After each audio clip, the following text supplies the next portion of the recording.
Waktu itu kami mendapatkan suatu kesempatan yang berharga untuk mengunjungi negara bahagian New Hampshire di Amerika Serikat. Sebagai pendatang, kami mendapati bahwa negara bagian yang bermotokan Live Free or Die ini adalah tempat yang menyimpan banyak daya tarik keindahan alamnya.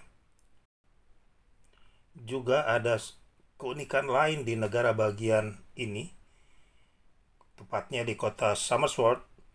Di sana ada satu lokasi yang dinamakan The Little Indonesia sebagai pusat budaya Indonesia. Karena 2.000 orang dari 11.000 orang penduduk kota Somersworth ini adalah orang Indonesia. Tetapi dalam kesempatan ini kami ingin membagikan pengalaman kami yang lain di New Hampshire ini. Waktu itu setelah kami singgah sejenak di kantor Gereja Masehi Advent Hari ke-7 Northern New England Conference, kami melanjutkan perjalanan dengan mobil. Sampai di suatu tempat, kami mendapati ada tanda ucapan selamat datang seperti ini di pinggir jalan. Menyadarkan saya, wah, rupanya saya sudah memasuki wilayah Gorham. Dan waktu melihat plat nomor mobil di sebelah kami ada bertuliskan Maine, maka kami teringat pada waktu mengikuti kuliah di Unclub dulu dan mengambil mata kuliah sejarah gereja. Nama tempat ini sering dibicarakan. Ya, Gorham, Maine adalah salah satu tempat yang bersejarah dalam sejarah Gereja Masehi Advent Hari ke-7. Perjalanan kami mulai lebih jauh meninggalkan kota, dan saat di Main South Road, rute 31 Washington Village, kami melihat tanda ini di pinggir jalan. Sebenarnya tanda seperti ini ada banyak di beberapa tempat Amerika. Kami mendapati Amerika sangat menghargai tempat-tempat bersejarah dan tempat-tempat istimewa yang biasanya mereka beri tanda untuk menampilkan keterangan mengenai tempat-tempat bersejarah dan tempat-tempat istimewa mereka. Tetapi tanda yang satu ini begitu menarik perhatian kami, sehingga kami memintakan adik kami yang saat itu mengendarai kendaraan untuk mundur sedikit dan berhenti di situ. Di tanda yang begitu menarik perhatian saya tadi, ada tertulis Birthplace of Seventh-day Adventist Church. Di tanda nomor 34 yang didirikan pada tahun 1974 ini, tertulis tempat lahirnya Gereja Masehi Advent Hari ke-7. Pada bulan April 1842, sekelompok warga di kota ini bersatu dan membentuk masyarakat Kristen bersama. Dalam pergerakan Advent tahun 1842 sampai 1843, perhatian mereka sedang berfokus pada pengharapan akan kedatangan Tuhan yang kedua kali. Pada bulan Januari 1862, para pemelihara Sabat di Washington telah secara resmi berdiri sebagai Gereja Masehi Advent Hari ke-7 yang pertama. Kemudian di bagian bawah tanda itu ada petunjuk arah. Belok kiri kedua di sebelah jalan umum 2,3 mil Jalan Millen Pond menuju ke lokasi gedung. Kami tidak mau menyia-nyiakan kesempatan berada di lokasi yang bersejarah untuk gereja kita ini. Kami mengambil gambar di tempat ini.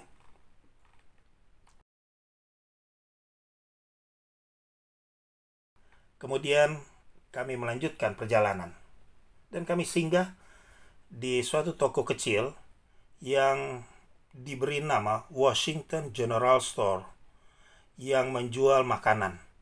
Karena di toko ini dititipkan kunci dari gereja yang akan kami kunjungi. tokoh ini bukanlah beragama Advent, tetapi beliau begitu baik mau dititipkan kunci dari gereja yang bersejarah dari gereja kita. Jadi setiap orang yang mau mengunjungi bangunan gereja yang pertama dari umat Advent atau yang menunggu kedatangan Tuhan, yang waktu itu juga disebut sebagai Millerites, pengikut Miller, yang pertama kali menyucikan Sabat ini harus mampir di toko ini dan meminjam kunci gereja di sana. Ini kuncinya. Kunci ini dikaitkan kepada sepotong kayu yang sangat besar untuk ukuran tempat kunci. Di tempat kunci itu tertulis Washington Seventh-day Adventist Church. Juga di kayu tempat kunci itu tertulis harap dikembalikan dan pastikan pintu gereja ditutup kembali. Dari toko itu kami melanjutkan perjalanan lagi sampai di suatu pertigaan di mana kami melihat tanda gereja kita. Tidak jauh dari tanda gereja tadi, kita sampai di tempat yang kita tuju. Tepatnya di jalan kecil yang bernama King Street ini, kami melihat bangunan yang bersejarah itu. Gereja dari umat Advent, dari umat yang menunggu kedatangan Tuhan, yang saat itu pertama kali menyucikan Sabat. Satu bangunan gereja yang sederhana dan indah, berstruktur kayu berwarna putih, berdiri di suatu lokasi yang tertata baik. Gereja ini adalah bangunan berbentuk persegi panjang, berukuran 30 kaki kali 40 kaki, dan tinggi sekitar 15 kaki, dengan eksterior berdinding papan. Ada 2 pintu masuk terpisah di bagian depan, kiri dan kanan. Dinding interior diplester, dan ada serangkaian jendela kaca polos di kedua sisinya. Salah satu sisinya menghadap ke pemakaman gereja yang sekitar 75 kaki jauhnya. Gereja itu dapat menampung sekitar 120 orang. Gereja Washington, New Hampshire ini bukanlah bangunan rumah ibadah pertama dari umat Advent atau umat yang menunggu kedatangan Tuhan. Namun, gereja di Washington ini adalah gereja umat Advent atau gereja dari umat yang menunggu kedatangan Tuhan yang kedua kali, atau saat itu disebut sebagai Millerites, yang pertama kali merayakan penyucian Sabat hari ke-7. Sehingga Review and Herald tanggal 28 Januari 1868 menyebutkan bahwa gereja ini sebagai gereja Masehi Advent hari ke-7 yang pertama. Di bagian luar ada sebuah prasasti yang bertuliskan sedikit catatan sejarah berdirinya gereja ini.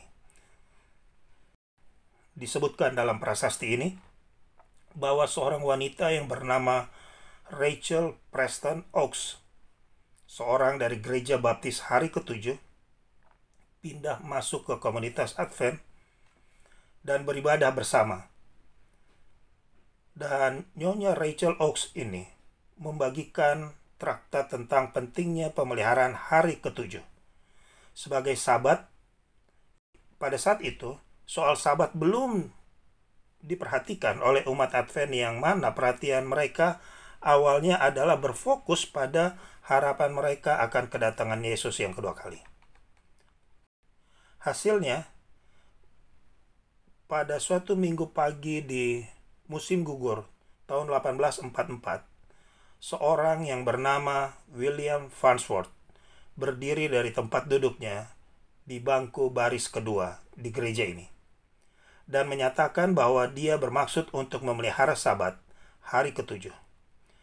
Istrinya dan saudaranya Cyrus dan sekitar selusin lainnya bergabung dengan pendirian beliau ini.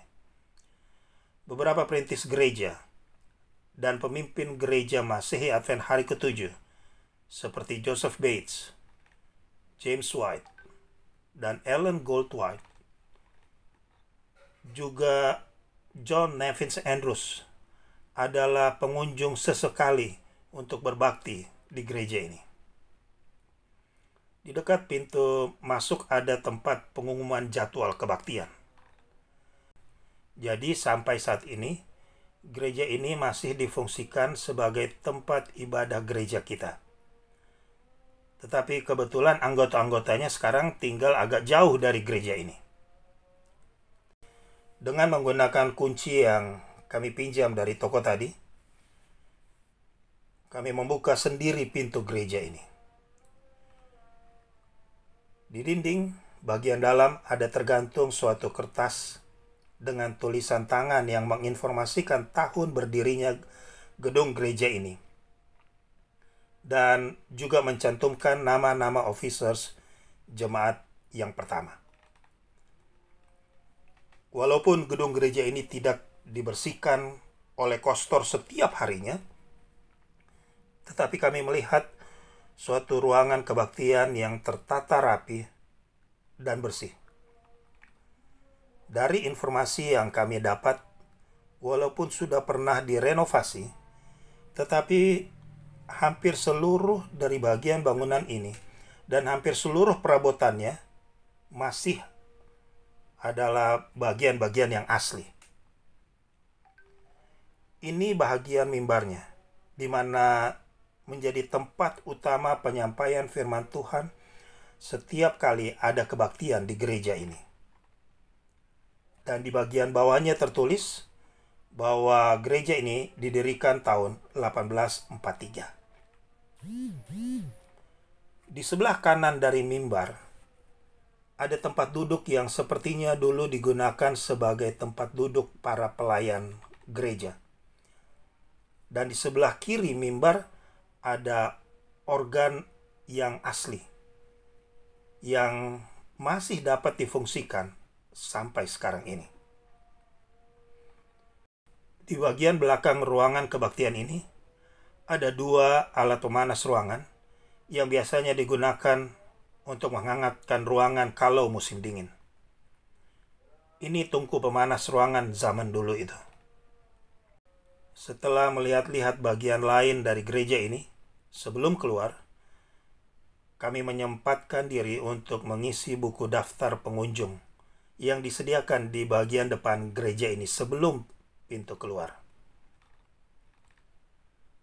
Sebagaimana pesan khusus dari pelayan toko makanan di mana kunci ini kami ambil tadi, dan juga sebagaimana tertulis di kayu tempat kunci ini, kami kembali menutup pintunya dan memastikan sudah terkunci dengan baik.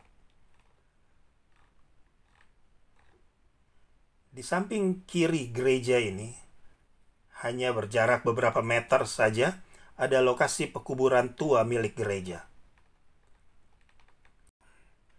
Yang mana di pemakaman kecil ini dimakamkan beberapa umat Advent yang pertama kali menyucikan Sabat di gereja ini.